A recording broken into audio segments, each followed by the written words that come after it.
chim hồ chú hiện phong cái con cắt chú để con tu để con esmin thằng nào con in dòng chim zin làm sang ba trăm là trăm hồ offshore hồ hi nga hay lệ sinh lai ba trăm là trăm hồ rồi anh cùng đây thì bà ông lên thì ngay là hồ cùng bula cô nhìn cũng mà bắt tay riêng ta COVID-19 gì in hồ rồi cải thế tập phù vinh thì ngay là tùy bằng những dòng thì liên kami na to an hồ rồi mu thế gama lấy gama chung là những bằng những chào lâu ấm đi chào thế lâu ông nhìn hết anh là bất kỳ những phát phá AP bình A lung si vinh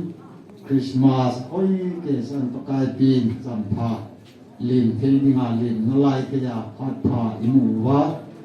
mun zoom mà sim lai team zin lama student ho hin ti ma le government officer ini ho lo hin tak ta ho jong ông namun chi wa ko na huwa chelai sum pizang Christian church abitung ta check nit chu kam piumin ti he jong le pha in e to lo diu ji in hilam chu se da kau hin ihet pamawin eo kung suwa le ka tin tam pi ne yowin kisun pi thei ta ta officer long tam pi ne yowin de kon ni ya pan ala se bin ama hon jong Krista zalin kineo sak tain pathin lo pi na dingin ama hon jong pachan na to na put na to na ho jong Christmas di man sumun jong ama hon jong ei bang ei kham en ki peta in na ei to pi win kham thap hong thu pe ho di na jong vet ka thei ta ai ve ti yong ji ga pu no in he hin ta sagam hin ku iman na ba le hin ku i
Kedat na hitay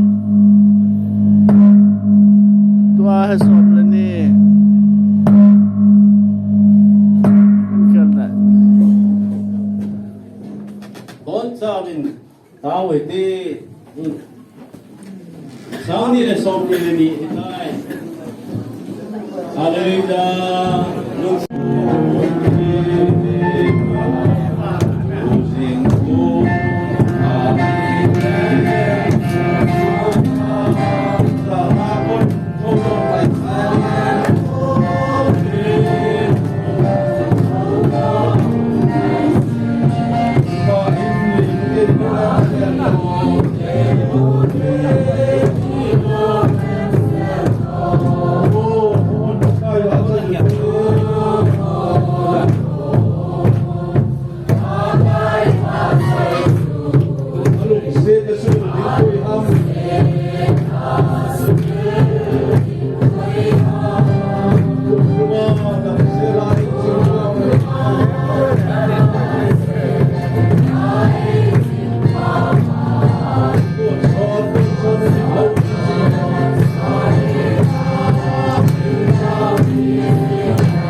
Lai le lung sin na e pui zu na ka pau ko ti kum sang ni le som ni le khat nei pui win nei pui sum win sang ni le som li le li kum tha tu ni jin kai tu an kai wa ma sa pe ni min ti ka tha mo de he pa kai tu ni hin nang man ni ko tha le phat pha ni ti ni ko tha le phat tha ni ti tu lu wa cái giờ dùng tạo sáng lên cho nó hình qua hình có tạo cái đi chỉ thì là đi đi và đào phát thể nan về một tình dòng cả tàu về đuôi bắc cái là sự Krista mình muốn xin là thật là bao phát thể này luôn mà chỉ là đào khi cái hơn là để uống tạo sự tu đi học cái phòng học mình thế là ama ta sang thế rồi xí chú mà và đào khi phát thể là cái hơn là chút bị dính tàu về Bọn cha mình tấu chiêu tia hóa độ rồi trái đòn điêu hề và cùng thả trái đòn điêu hề là tấu chiêu tia tấu nào ạ